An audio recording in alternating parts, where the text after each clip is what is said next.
Welcome to BNEWS Weekly. I'm Phil Gallagher, along with BNEWS producer Sydney Bowles, BNEWS reporters John Vias, Tad Stefanak, and Robert Paris, Peter Brown with the weather, Gretchen Carey with the community calendar, and Anthony Matos with sports. Thank you for joining us. Members of the community met twice this week to discuss the future of the Fox Hill and Pine Glen elementary schools. As alarms circulated, the town committee is considering merging the two schools. Community members worried about increased traffic at a larger school and said they cherished the four-school model they had grown up with. Here are Pine Glen parents Erica Zola and Elizabeth Orfanos. I am for keeping the four schools that I grew up with, that we so love, that the community feel. Even when I was there in Fox Hill and now with my children being there, everybody knows everybody. It's a really special feeling for the children and for parents going into that school. All of these decisions really are about our children, and what I find myself wondering is, why would we go the route of a bigger school? I haven't been privy to all these meetings, but what would the motivation of a larger school be? When I look at the research, a large part of the decision-making of that is financial. And with Pine Glen and Fox Hill, it almost looks like a two birds with one stone approach. And honestly, given what I've told you of my feelings of this community and this school system, we are better than that. We don't take a two birds with one stone approach for our children's education or their social and emotional well-being. According to Donna Denisco, president of the design firm Denisco Designs, Burlington is required to consider all possible options for Fox Hill as part of getting funding from the Mass School Building Authority, or MSBA. The Fox Hill School Building Committee is considering 8 options, among them building a new school on the Fox Hill property just for Fox Hill students, or building a much larger building for as many as 640 students from both Fox Hill and Pine Glen. If Burlington chooses not to combine the two schools, it may be harder to get funding to improve Pine Glen in the future. In Thursday's virtual forum, Denisco explained how the MSBA sees the situation. MSBA says you get one project, one site. So they're actually thinking they're helping you. They're giving you an opportunity to solve two of your school problems with one project, but it has to be one building, one site. And they'll agree that their program isn't for everyone. And so if you don't want to play by their rules, and maybe Steve can say it nicer, but if you don't want to play by their rules, that's fine. There's a line of communities that would be willing to do so behind you. School committee member Christine Monaco, who is not on the building committee, urged building committee chair Melissa Massardo to consider keeping Fox Hill small. I think I'm actually going to go out on a limb here and say that I'm speaking for most of the people in the audience in this room when I say that what we really want is Fox Hill and Pine Glen on their sites and not a mega school. So every time I come to these meetings and I feel like I'm getting a mega school shoved down my throat, it just gets me really upset. End of comment. I just have to say that I just stood here and said we're looking at all 8 of these options equally, so I'm not sure where anyone is shoving anything down your throat. I'm just telling you how I feel, Melissa. Okay. No decisions about the two schools have been made at this time. Burlington will submit its preliminary design program to the MSBA in July. There is also the possibility that the town could go forward without MSBA and simply rehab both buildings without state help. The Burlington Select Board recently acknowledged the Armenian genocide, saying Armenians who settled in Burlington became an asset to the community through their work ethic, family values, and civic pride. On April 24th, 1915, thousands of Armenian community leaders were deported and executed in what was then Constantinople and what is now Istanbul in Turkey. An estimated 1.5 million Armenians died in the following years. There are as many as 2 million people of Armenian descent living in the U.S., and according to the World Atlas, Massachusetts has the second highest Armenian American population after California. Burlington resident Alex Markanian, who is Armenian American, spoke before the Select Board. On behalf of the Armenians of Burlington, I would like to extend our appreciation of the town of Burlington for helping to remind town residents that the Armenian genocide, which claimed the lives of 1.5 million Armenian men, women, and children from 1915 to 1923, is not a forgotten genocide. Speaking of history, Marshall Simons Middle School students are headed to Washington, D.C. soon as finalists in the National History Day competition. BNEWS producer Sydney Bowles takes us to the library as they hone their presentations for the big day. On a rainy afternoon in May, 9 students at Marshall Simons Middle School are hard at work preparing for a big upcoming event. It's National History Day, and these Burlington students are going to the national competition in Washington, D.C. this June to share their research and compete for a big award. Our 9 students that are here with us today have made it to the national or international level. They are considered to be the best of the best from the state of Massachusetts. It's a pretty wild ride. We started off with probably close to 60 kids.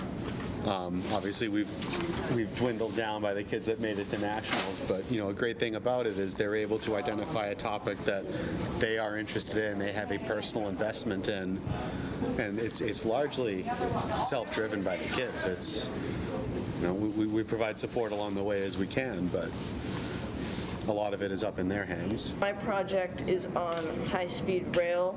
So it's about the history of MTV and music videos and how that really changed how music and entertainment evolved. Since the 20th century, the music video has been a fundamental piece of the music industry and pop culture as a whole. But let's step back and take a look at the television station that started it all.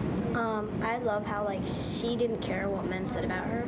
She just kept pursuing science.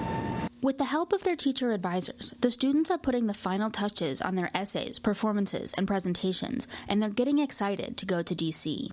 Well, I'm excited that I'm going to go see the capital of this nation, but I'm also excited that I have a chance of being the champion of this entire nation in terms of writing historical paper.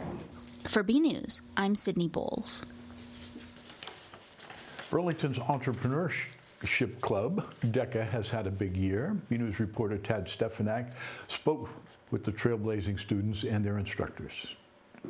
Burlington High School's Distribution Education Club of America, otherwise known as DECA, has once again returned triumphant from the International Career Development Conference, otherwise known as ICDC. This is one of our most successful years as far as bringing students to ICDC, which is the highest level of competition. So we are excited to bring 13 students who were in competition, and we're so excited that Andrew Pearl was a national finalist for us this year. So I did a stock market game for nationals, and it was a really long process. It was a game where they gave you simulated money, but it was in the real market. The top 25 from each region in the U.S. would move on to nationals, so I placed 14th. We've had a great group of very motivated students, a lot of students who have been in this since their freshman year, really trying to make it and compete at the top level, so we've seen a lot of commitment to these students. I went to States for a paper on raising money for our specific chapter, and I raised over $2,000 in one night for a dinner that I held. I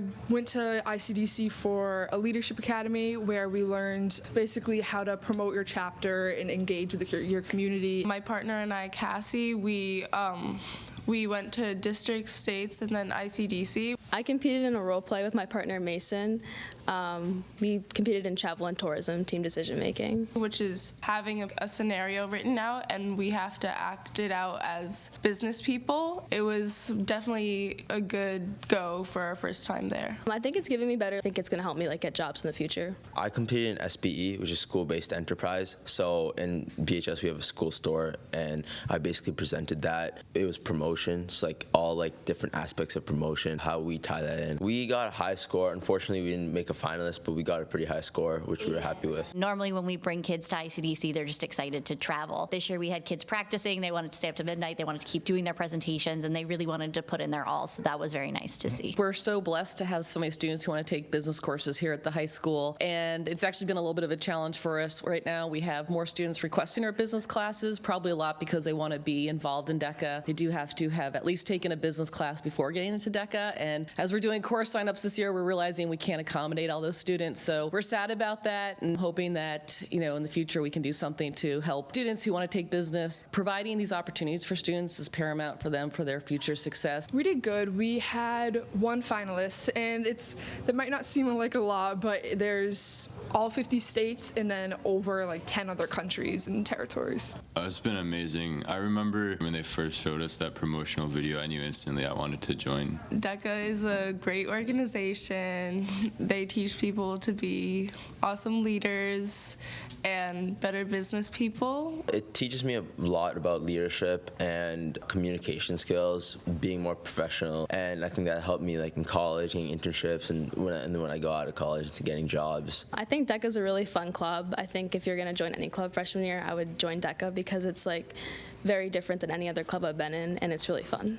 From the lucrative classrooms of Burlington High School, I'm BNews reporter Tad Stefanak. Burlington students' lunch options changed dramatically this March when Whitson's Food Service took over operations in local cafeterias. Student journalists at BHS TV wanted to know how the change was going. Let's have a look. Whitson's Culinary Group started providing food services to Burlington Public Schools in March of 2023, and the opinions of the student body have been positive. I actually really like the school lunch now. I mean, I liked it before, but I actually love it now because it's actually good, and it's not bad choices either, honestly. It's great. It was really interesting the first day. There was like a whole rush of kids. Everyone was very excited for the new lunch, and it's actually like really good compared to what we were getting before. It's like decent sized portions. And there's just also a lot of different options, and it does taste more like real food. It's better, to be honest. It's so much better. The pizza's so good. But some students have controversial opinions about certain items on the lunch line, especially the smoothies. The shakes aren't that good. Yeah, they're overrated, honestly. It fills up instantly, and it's all gone in like a minute for no good reason. I have an opinion on the smoothies. They're so thick, you can't swallow it, and it gets stuck inside the straw, and they only have 10 for like 200 kids, and you actually have to run. Even if you run, you won't get one. Everyone is the master of their own menu, so here's what the students had to say about their favorite items. Best thing I think I've had is probably like this ramen meal they did the first day. It was very good, and I was really excited. It was like just suddenly it tasted like real food. Worst thing I would say are just like the hamburgers and cheeseburgers, and maybe it's because they have it available every day, so I've had it numerous times. They taste better than the old ones. The new ones actually taste like real meat. I like the sandwiches because they're fresh and they don't look gross. I usually get the sandwiches. Recently, I think because of getting the sandwiches so much, I've been switching to other things, so I got the General Tso's chicken today, and it was really good. Cheeseburger.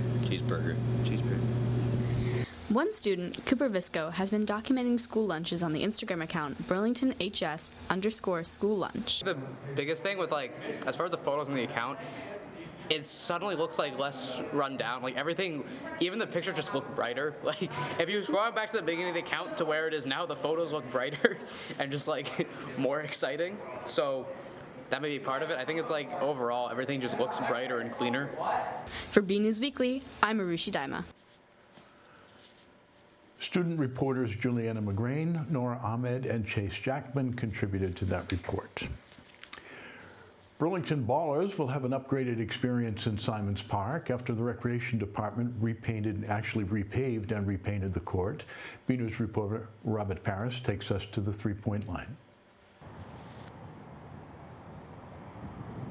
The paint job is underway for the basketball courts over at Simons Park. This was a project from Maytown meeting for FY23. The courts were renovated last year. They still had to be painted, so temperatures have to be above 55 degrees on a regular basis. So we've hit a nice stretch of weather. We got rid of that rain last week, and we're out having the courts done this week. For some time, the courts were deteriorating and needed to be fixed. This gave the Parks and Recreation Department an opportunity to give residents a new court for them to play. Well, these courts hadn't been done over in probably a full renovation of the courts, new backboards, new supports, new court surface. In quite a long time, the backboards were rusting out, the fence was starting to fall apart, there was cracks all over the court. So we really wanted to make sure that our residents had quality basketball courts to play on, and these are our only lit courts, so it was an important project for us to do. New additions have been put in place for the courts,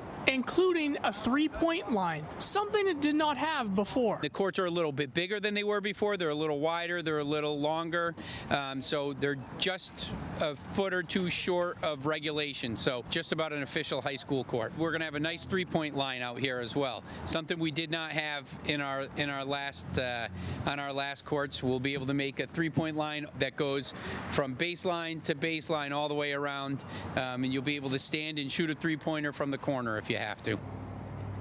From Simons Park, I'm Robert Paris for BNEWS Weekly. Minuteman Senior Services is kicking off its third annual Spring Forward Walk, Run, Roll event. The event is a fundraiser for Minuteman's programming. Participants have the option to complete a 5K or a 10K walk or run or their choice of routes anytime between May 20 and May 29th. Minuteman is encouraging participants to send in photos to rsvp@minutemansenior.org. The organization is aiming to raise $16,000. In a reincarnation of its original form as a relay race, a fundraising dinner for the American Cancer Society raised more than $24,000, according to chairperson Nikki Kaplis. Relay for Life traditionally held runs to support the Cancer Research Organization, but Kaplis said Burlington residents should expect more fundraising dinners in the future. Another Burlington business got the Chamber of Commerce treatment. Masterpiece Dentistry held its ribbon-cutting ceremony recently, and BNews reporter John Vias takes us there. Let's have a look. The Burlington Area Chamber of Commerce gathered at Colonial Park Village on 279 Cambridge Street to celebrate Masterpiece Dentistry. The local dental practice opened up a year ago and finally had an official ribbon cutting with the Chamber on Friday, May 12th. Well, on three, 1, 2, 3. So we do a lot of veneers, we do whitening and whatnot, but in addition to that, I do a lot of work with Botox for TMD. So in addition to that, we do a lot of, we use laser therapy for gum issues, and then also we do a lot with sleep apnea. The Chamber never fails to find great local businesses and have names be known around town, and Masterpiece Dentistry is no exception. We were very fortunate that Masterpiece came into the Chamber early on. Just after COVID, it's a tough time to open, but they realized the tools and the access that the Chamber can give to them, and it's great to see new businesses opening up. We're currently getting past all of the troubles that were thwarting us during the pandemic. It's nice to see a new business open on such a beautiful day. I feel like really at home, and I feel like the Chamber has done a tremendous job with trying to help businesses in the town of Burlington, and it shows. There's no question that the town has been really, really a tremendous aid in the help to get this business going and off the ground. So I'm really appreciative to the Chamber. From Masterpiece Dentistry on Colonial Park Village, this is John Vias for BNews. The Economic Development Office is expanding its website with more opportunities to get involved.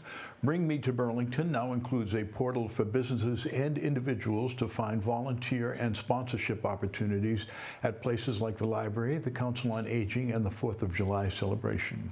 The town says the goal is to help everyone from small businesses to large corporations invest in their local community.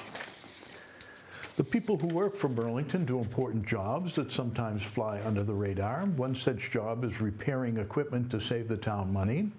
In the latest installment of our series, Who Works for Burlington, BNews producer Sydney Bowles introduces us to Justin DeCow, who fixes vehicles for the fire department.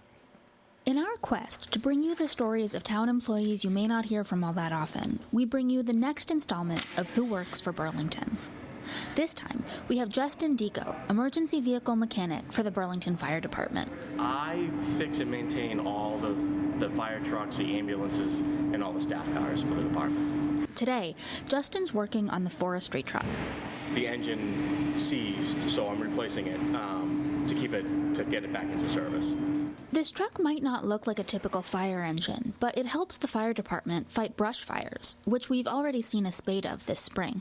The guys are, every week they get something to do with the brush fire, so having this truck back in service will be a big benefit to the town and the department. So try my best to get it done as soon as I can. Justin says he loves the mental challenge of the work. Trying to remember where this stuff goes is like a giant jigsaw puzzle. You know, it's hard to keep track of everything, but it's rewarding in the end when it's all back together and it runs and, you know, we put the truck back in service. But more than that, there's a sense of purpose to the job. So I think it's a sense of pride that, you know, that to keep the vehicles that actually save lives for the town, you know, the people that live in the town. Yeah, so I like doing that. You know, it just makes me kind of feel important, I guess. Now you know who works for Burlington. It's looking clear and cooler this week. Let's turn to BNews weatherman Peter Brown for the weather, and stay tuned for your community calendar with Gretchen Carey. Well, hello everyone. This is Peter Brown with look at your weather for the next 7 days. Here we are heading in towards the end of May. I know it's hard to believe that we are almost done with spring already. And starting out our period on Friday, we should be seeing temperatures at this time of the year in the low 70s. We're going to be a couple of degrees better than that, probably in the mid 70s, but very pleasant out there. Only caveat this week is we may see some rainy conditions on Saturday, but other than that, it is going to be dry as a bone out there.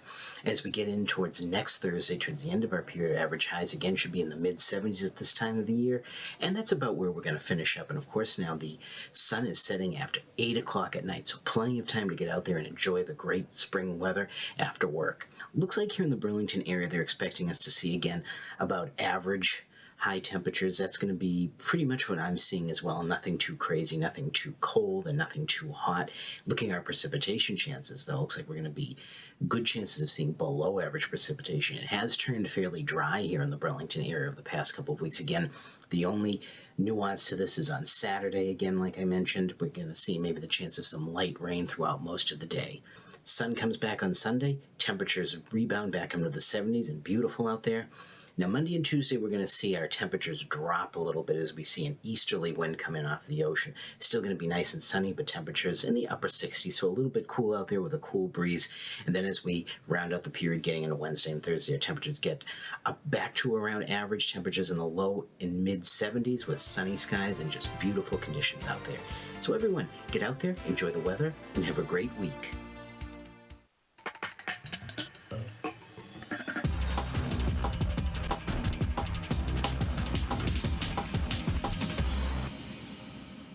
Hey everyone, I'm Gretchen Carey, and this is your Community Calendar. On May 23rd at 10:30 a.m., the Made in Burlington store is having a fancy floral card class. Everyone is welcome and pre-registration is required. To sign up, go to the following website. Also on May 23rd, the Burlington Public Library will be having a Discover India series, a musical journey. Pre-registration is required. For more information, go to burlingtonpubliclibrary.org. On May 27th, from 11 a.m. to noon, the Burlington Parks and Recreation Department is having an event called Build a Terrarium at the Simons Park Treehouse. Pre-register at burlingtonrecreation.org. I'm Gretchen Carey, and that was your Community Calendar.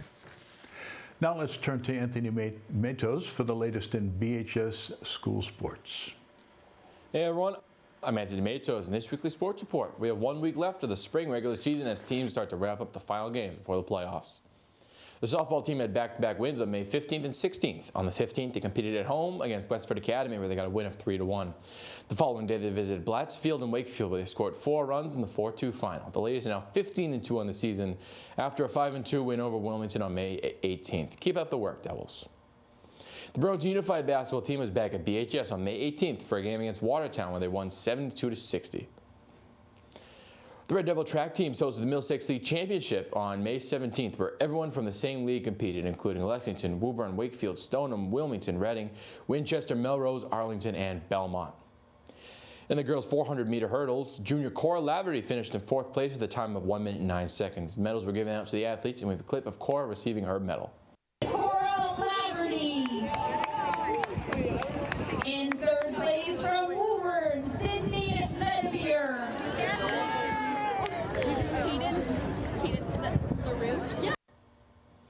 Seniors Ritik Prakash and Patrick Gray were both awarded medals for their performance in the 2-mile. Prakash placed first with a time of 9:33 and was named the Middlesex League champ. Gray came in 7th with a time of 10:03. Here's a clip of both athletes at the podium. In first place, your Middlesex League champion in the boys 2-mile from Burlington, Ritik Prakash.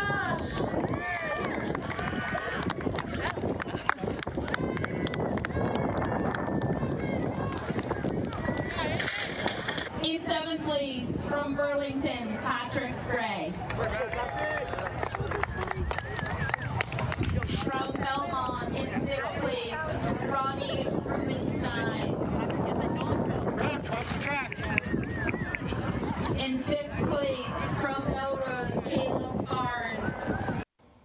The girls came in 5th place out of 12th, while the boys came in 3rd place out of 11. You can check out the full results at lancertiming.com. In other news, selected athletes from the girls track team competed at the Massachusetts State Track Coaches Association State Coaches Invitational in Norton on May 13th. Freshmen Kaya Cummings and juniors Cora Laverty and Hope Hannafin attended the invitational. In the 100-meter, Laverty came in 6th with a time of 16:46. And Cummings placed 29th with a time of 14:07. Hannafin finished with a time of 1 minute, 1 second. And the 400 and placed 8th. Congrats, ladies. Boys volleyball had 3 games this past week against Arlington, Essex Tech, and Woburn Memorial. Burlington lost 3-1 against Arlington on May 11th. They got back with a 3-2 win over Essex Tech, and on May 13th, and Woburn on May 15th. The Red Devils were shut out by Lexington 3-0 on the 17th. Their record is now 8-7. Girls lacrosse had a matchup against Reading Memorial High School on May 15th at the Marshall Simons Middle School. The ladies scored 4 goals in the 16-4 loss. Burlington is now 8-4 after the 15-10 win over Wakefield Memorial. The girls had a tremendous win over Wilmington as they kept them off the scoreboard with a 15-0 win. Congrats, ladies, as you guys move to 9-4 this season.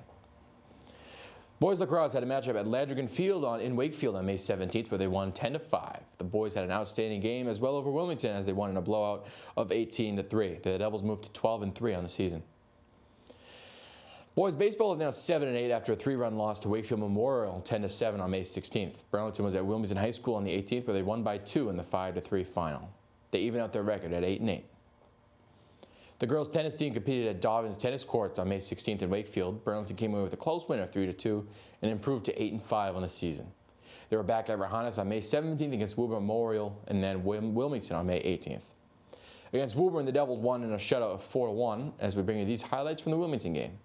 It was a beautiful sunny afternoon for girls tennis as they competed with Wilmington at Rahanis Park on May 18th. In the singles matches, Jasmine Yu of Wilmington defeated Sonali Patel of Burlington 1-6 in the first set and then 3-6 in the second set. Val Kin defeated Caroline Haas Tim of Wilmington 6-1 in both of her sets. Mason Alonji defeated Tripathi of Wilmington 6-3 in the first set and then 6-1 in the second set. In the doubles matches, Jules Piscatelli and Alessia Pedruzzi lost in 3 of the sets, 3-6 in the first, 1-6 in the second, and then a tiebreaker in set 3 where they lost 5-10. Olivia Dubrava and Phoenix Mahoney defeated their opponents 6-3 in the first set and 6-2 in the second. In the end, Burlington took home the victory of 3-2, which moves them now to 10-5 on the season.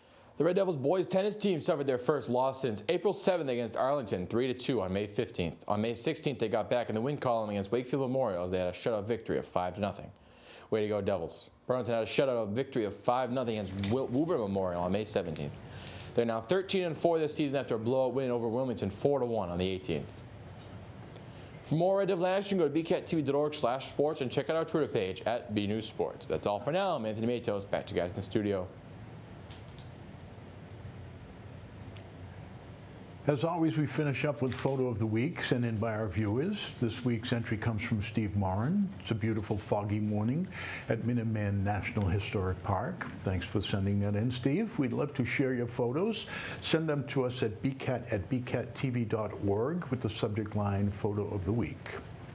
And before we go this week, a few more things. The Burlington Economic Development Office is hosting its design workshops for the Mall Road area. The workshops are scheduled for Tuesday, May 23 from 3 to 8:30 and Wednesday, May 24th from 5 to 8. It'll be located at the Piedmont Realty Office Building at 25 Burlington Mall Road. For more information and to register, find the details at bcattv.org. And lastly, high school juniors and seniors get ready for a night of fun as they took the 2023 pre-prom pictures on the town common.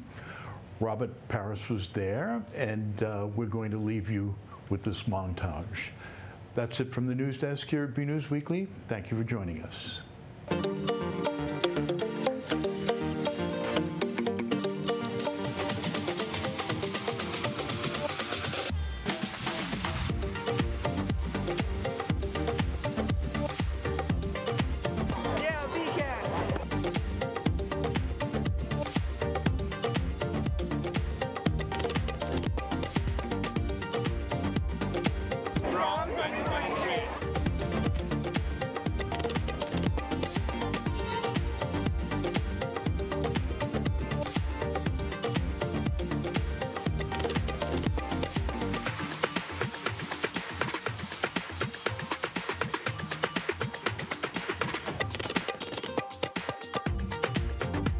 Prom 2023.